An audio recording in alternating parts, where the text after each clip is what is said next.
22 janvier, Exode chapitre 16, chapitre 17, chapitre 18. Toute l'assemblée des enfants d'Israël partit d'Élim et ils arrivèrent au désert de Sin qui est entre Élim et Sinaï, le 15e jour du second mois après leur sortie du pays d'Égypte. Et toute l'assemblée des enfants d'Israël murmura dans le désert contre Moïse et Aaron. Les enfants d'Israël leur dirent: Que ne sommes-nous morts par la main de l'Éternel dans le pays d'Égypte, quand nous étions assis près des pots de viande, quand nous mangions du pain à satiété? Car vous nous avez menés dans ce désert pour faire mourir de faim toute cette multitude. L'Éternel dit à Moïse: Voici, je ferai pleuvoir pour vous du pain du haut des cieux. Le peuple sortira et en ramassera jour par jour la quantité nécessaire afin que je le mette à l'épreuve et que je vois s'il marchera ou non selon ma loi. Le 6e jour, lorsqu'ils prépareront ce qu'ils ont apporté, il s'en trouvera le double de ce qu'ils ramasseront jour par jour. Moïse et Aaron dirent à tous les enfants d'Israël: Ce soir, vous comprendrez que c'est l'Éternel qui vous a fait sortir du pays d'Égypte. Et au matin, vous verrez la gloire de l'Éternel parce qu'il a entendu vos murmures contre l'Éternel. Car que sommes-nous pour que vous murmuriez contre nous? Moïse dit: L'Éternel vous donnera ce soir de la viande à manger et au matin du pain à satiété, parce que l'Éternel a entendu les murmures que vous avez proférés contre lui. Car que sommes-nous? Ce n'est pas contre nous que sont vos murmures, c'est contre l'Éternel. Moïse dit à Aaron, dit à toute l'assemblée des enfants d'Israël: Approchez-vous devant l'Éternel, car il a entendu vos murmures. Et tandis qu'Aaron parlait à toute l'assemblée des enfants d'Israël, ils se tournèrent du côté du désert, et voici la gloire de l'Éternel parut dans la nuée. L'Éternel, s'adressant à Moïse, dit: J'ai entendu les murmures des enfants d'Israël. Dis-leur: Entre les 2 soirs, vous mangerez de la viande, et au matin, vous vous rassasierez de pain. Et vous saurez que je suis l'Éternel, votre Dieu. Le soir, il survint des cailles qui couvrirent le camp, et au matin, il y eut une couche de rosée autour du camp. Quand cette rosée fut dissipée, il y avait à la surface du désert quelque chose de menu comme des grains, quelque chose de menu comme la gelée blanche sur la terre.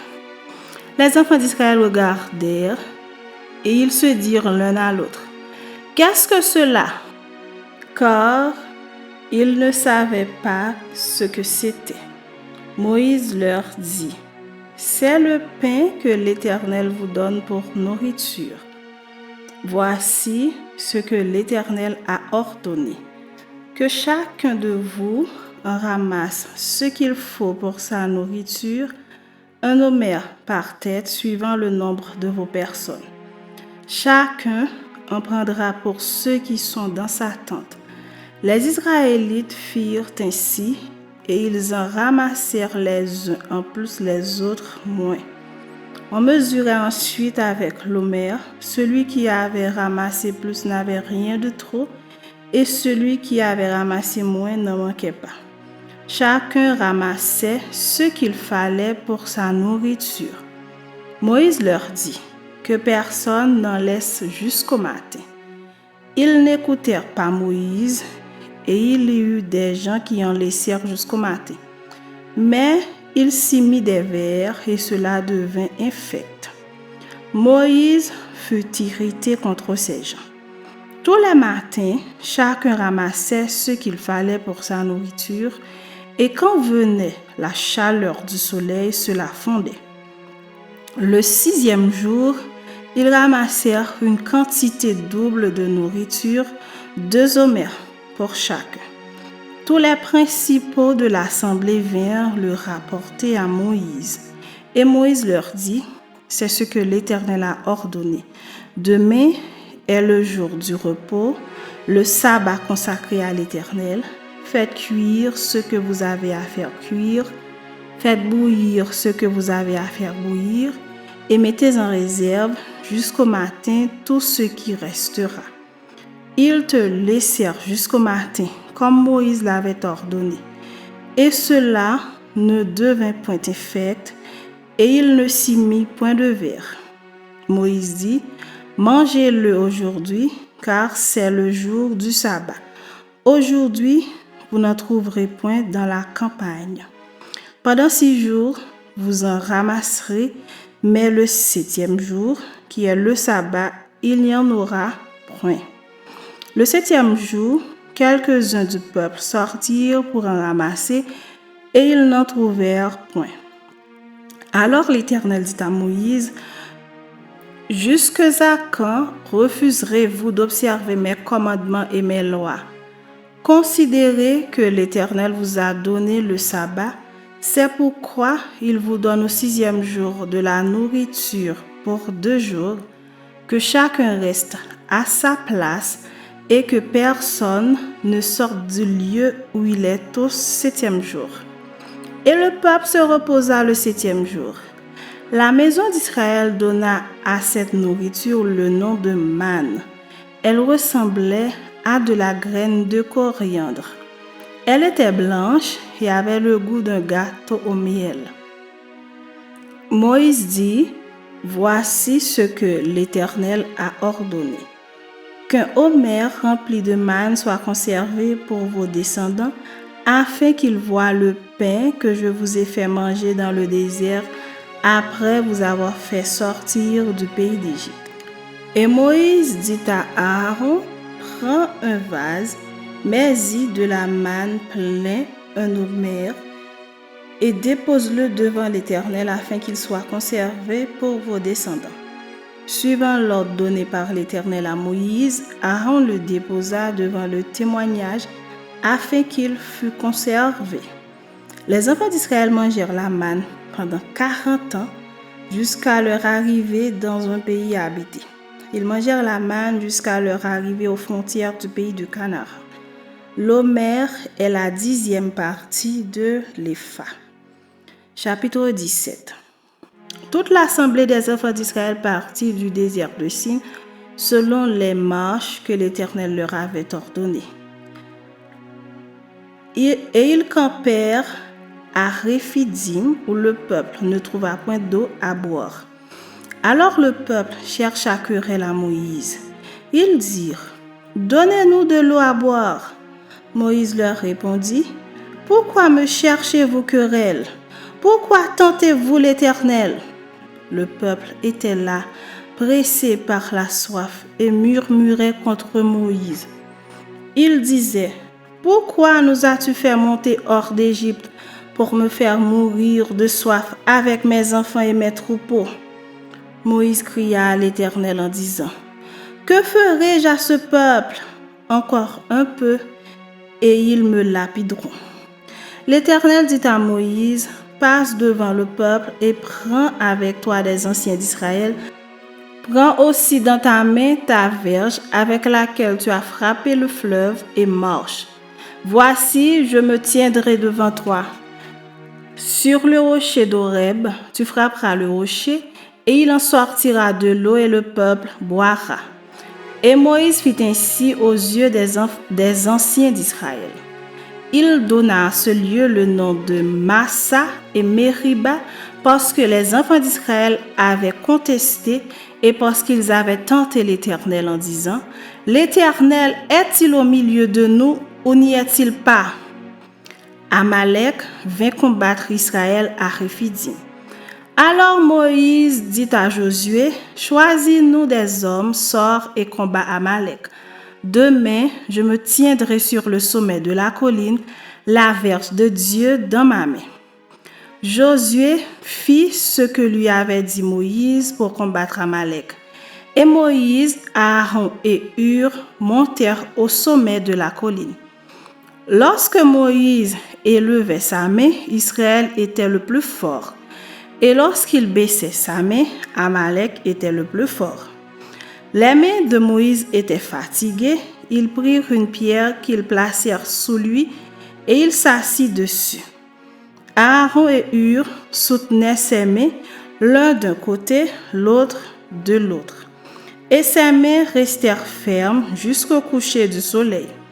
Et Josué vainquit Amalek et son peuple au tranchant de l'épée. L'Éternel dit à Moïse, « Écris cela dans le livre pour que le souvenir s'en conserve, et déclare à Josué que j'effacerai la mémoire d'Amalek de dessous les cieux. » Moïse bâtit un autel et lui donna pour nom l'Éternel ma bannière.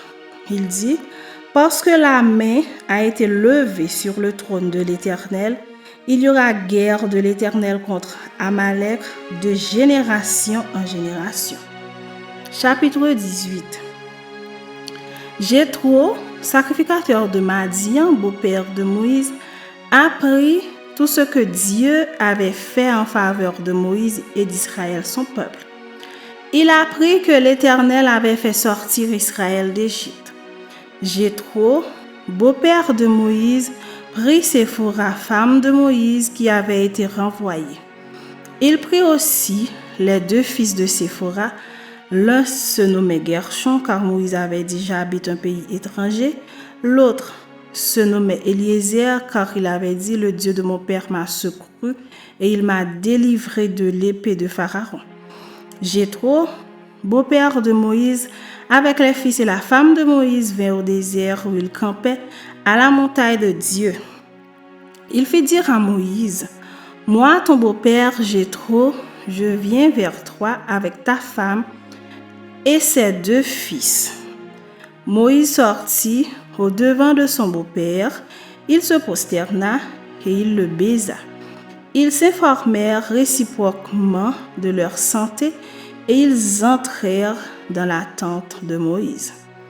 Moïse raconta à son beau-père tout ce que l'Éternel avait fait à Pharaon et à l'Égypte à cause d'Israël, toutes les souffrances qui leur étaient survenues en chemin et comment l'Éternel les avait délivrés.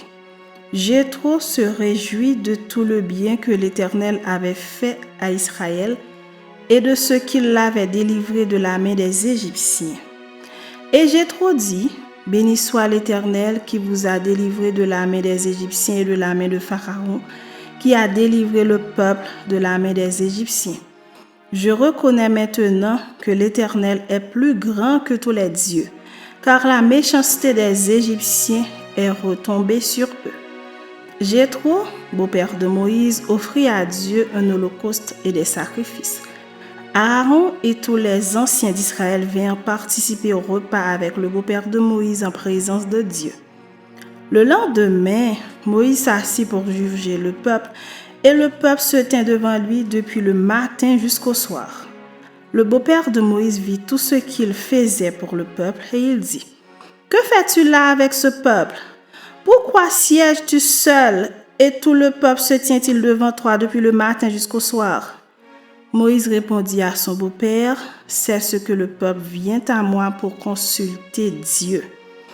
Quand ils ont quelque affaire, ils viennent à moi, je prononce entre eux et je fais connaître les ordonnances de Dieu et ses lois. » Le beau-père de Moïse lui dit, « Ce que tu fais n'est pas bien. Tu t'épuiseras toi-même et tu épuiseras ce peuple qui est avec toi. Car la chose est au-dessus de tes forces, tu ne pourras pas y suffire seul. Maintenant écoute ma voix. Je vais te donner un conseil et que Dieu soit avec toi. Sois l'interprète du peuple auprès de Dieu et porte les affaires devant Dieu. Enseigne-leur les ordonnances et les lois et fais-leur connaître le chemin qu'ils doivent suivre et ce qu'ils doivent faire. Choisis parmi tout le peuple des hommes capables, craignant Dieu, des hommes intègres, ennemis de la cupidité Établis-les sur eux comme chefs de 1000, chefs de 100, chefs de 50 et chefs de 10.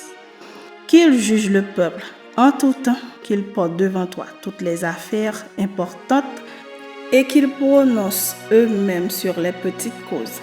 Allège ta charge et qu'ils la portent avec toi.